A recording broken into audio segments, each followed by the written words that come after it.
స్థానిక సంస్థల ఎన్నికల్లో వికలాంగులకు రాజకీయ రిజర్వేషన్ కల్పించాలని వికలాంగుల సంఘం నేతలు డిమాండ్ చేశారు.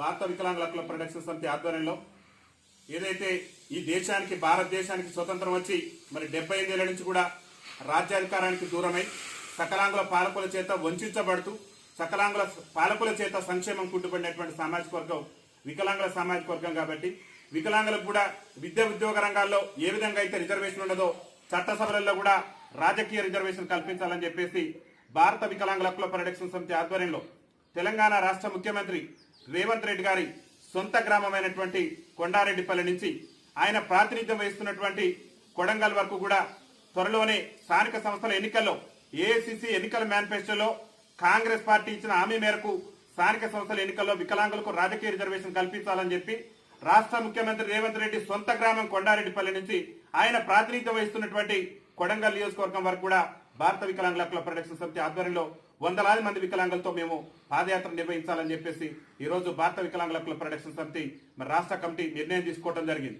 రాష్ట్ర ముఖ్యమంత్రి గారు అనేక హామీలు ఇచ్చిన అధికారంలోకి రాకముందు వికలాంగుల సమాజానికి కాంగ్రెస్ పార్టీ పిసిసి అధ్యక్షుని హోదాలో అనేకమైనటువంటి బహిరంగ సభల్లో కాంగ్రెస్ పార్టీ అధికారంలోకి వస్తే అదే నెల నుంచి వికలాంగుల పింఛన్లు 60,000 రూపాయలు చేస్తాం, వృద్ధులు గాని వితంతువులు గాని గీతా కార్మికులు గాని బీడీ కార్మికులు గాని వాళ్ళకి కూడా డబల్ చేస్తామని చెప్పేసి ఎన్నికల మేనిఫెస్టోలో కాంగ్రెస్ పార్టీ హామీ ఇచ్చింది. ఇలా 15 నెలల పాలన పూర్తి చేసుకుని ఈ రాష్ట్ర ముఖ్యమంత్రి వికలాంగులకు ఇచ్చినటువంటి అనేక హామీలు కాంగ్రెస్ పార్టీ అభయాస్త్రం ఎన్నికల మేనిఫెస్టోలో చెప్పిండు.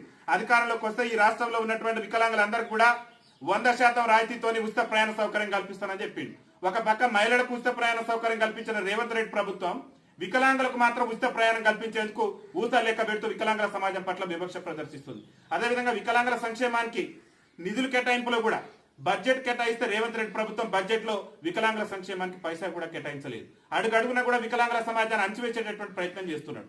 మా బాధలు చెప్పుకుందాం, మా వేదన చెప్పుకుందానని చెప్పేసి అసెంబ్లీ దగ్గరికి వెళ్లేందుకు అసెంబ్లీ ముట్టడి కార్యక్రమాలు చేస్తుంటే అక్రమ అరెస్టులు అక్రమ నిర్బంధాలు చేస్తూ ప్రజాస్వామ్యాన్ని మొత్తం కూడా రేవంత్ రెడ్డి ప్రభుత్వం కూనీ చేస్తుంది. ఈ కూనీ చేస్తున్న ముఖ్యమంత్రి కనువిప్పు కలగాలంటే ఆయన సొంత గ్రామం ఆయన ఇంటి నుంచే ప్రారంభిస్తాం.